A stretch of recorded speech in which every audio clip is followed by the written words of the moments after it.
ইবাদতের ভেতরের বিষয়গুলো বুঝতে হলে আমাদেরকে যেই ধারণাগুলো পরিষ্কার রাখতে হবে, ইবনে তাইমিয়া এই ব্যাপারে 5টি বিষয়ের কথা উল্লেখ করেছেন। আমি মনে করি এটি একটি চমৎকার সংজ্ঞা। আল্লাহর বান্দা হতে হলে, আল্লাহর গোলাম হতে হলে আপনাকে 5টি শর্ত পূরণ করতে হবে আল্লাহর দাসত্ব কবুল করতে। ইতাআত, দাসত্ব পুরোপুরি মেনে নিতে হবে। যদি এমন হয় যে আপনাকে আল্লাহর দাসত্ব মেনে নিতে হচ্ছে, সাথে অন্য কোনো কিছুর দাসত্ব মেনে নিতে হচ্ছে, তাহলে আল্লাহর দাসত্ব আপনাকে প্রথমে কবুল করতে হবে। আপনি আল্লাহর সৃষ্ট কোনো কিছুর কথা মেনে নিতে পারবেন যদি আপনি একই সাথে আল্লাহর দাসত্ব মেনে নেন। অন্যভাবে বললে, আপনি যদি আল্লাহর কোনো সৃষ্টির কথা মেনে নেন কিন্তু একই সময় আল্লাহর অবাধ্যতা করেন, তাহলে আপনি আর আল্লাহর বান্দা হিসেবে গণ্য হবেন না, কারণ আপনি ইতোমধ্যে শিরক করে ফেলেছেন। লা তাআতা লিমাখলুকিন ফি মাসিয়াতিল খালক। স্রষ্টার অবাধ্যতা হয় এমন কোন ক্ষেত্রে সৃষ্টির আনুগত্য করা হয় না, এটা হতে পারে না। গোলাম হিসেবে এটা করা যাবে না। তো প্রথম বিষয়টি হচ্ছে ইতাআত। দ্বিতীয় বিষয়টি হচ্ছে ভালোবাসা, হুব। আমাদের অন্য সকল কিছু থেকে বেশি আল্লাহকে ভালোবাসতে হবে। ওয়াল্লাযীনা আমানু আশাদ্দু হুব্বাল লিল্লাহ। যারা বিশ্বাস করে তারা আল্লাহর ভালোবাসায় দৃঢ়। একই সূরাতে আল্লাহ বলেন, ওয়ামিনান নাসি মান ইয়াত্তাখিযু মিন দুনিল্লাহি আনদাদাও ওয়া ইউহিব্বুনাহুম কাহুব্বুল্লাহ। মানুষের মধ্যে এমন রয়েছে যারা আল্লাহর সমকক্ষ দাঁড় করায়।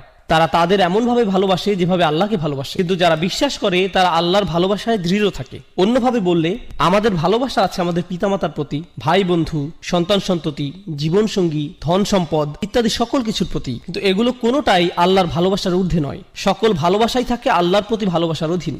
আর আল্লাহকে ভালোবাসার পর আসে তার বার্তাবাহকের প্রতি ভালোবাসা, সাল্লাল্লাহু আলাইহি ওয়াসাল্লাম। দ্বিতীয় বিষয়টি ছিল ভালোবাসা। তো এখন পর্যন্ত আমরা দুইটি বিষয় নিয়ে আলোচনা করেছি, দাসত্ব স্বীকার ও ভালোবাসার প্রকাশ। তৃতীয়টি হচ্ছে তাওয়াক্কুল।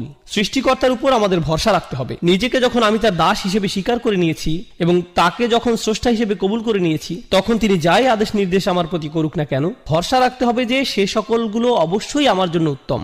যে অবস্থাতেই তিনি আমাকে নিপতিত করুন না কেন, তার উপর ভরসা রাখতে হবে। ভরসা রাখতে হবে যে যদি আমি তার কথা মেনে নেই, তাহলে তার কোনো আদেশ আর আমার জন্য যত কঠিন হোক না কেন, সেটাই উত্তম পন্থা। ইউরিদুল্লাহু আন ইউখাফফিফা আনকুম। আল্লাহ তোমাদের জীবন সহজ করতে চান, তোমাদের বোঝা হালকা করতে চান। আমরা ভাবি যে আল্লাহর কথা মেনে নিলে জীবন কঠিন হবে, আর তার অবাধ্য হলে জীবন সহজ হয়। আমাদের অনেক সময় এমন হয় যে আমরা চিন্তা করি, আহা, সবকিছুই শুধু হারাম, এত কঠিন, ইসলাম খুবই কঠিন। আল্লাহ বলছেন, না, আমি আসলে তোমাদের ইসলাম দিয়েছি যাতে তোমাদের জীবন সহজ হয়। আর আমাদের অবশ্যই বিশ্বাস করতে হবে যে এটা সত্য। আল্লাহর উপর আমাদের ভরসা রাখতে হবে, তাওয়াক্কুল থাকতে হবে। তো আমাদের হলো দাসত্ব, ভালোবাসা এবং ভরসা। চতুর্থ বিষয়টি হচ্ছে আন্তরিকতা বা অকৃত্রিমতা। যখন আমরা কোনো কিছু করি, বিশেষ করে সেটা যদি ইবাদতের বিষয় হয়, আমাদের সেটা শুধুমাত্র আল্লাহর জন্যই করতে হবে। আপনি আল্লাহর সাথে অন্য কোনো বিষয় একত্র করতে পারবেন না।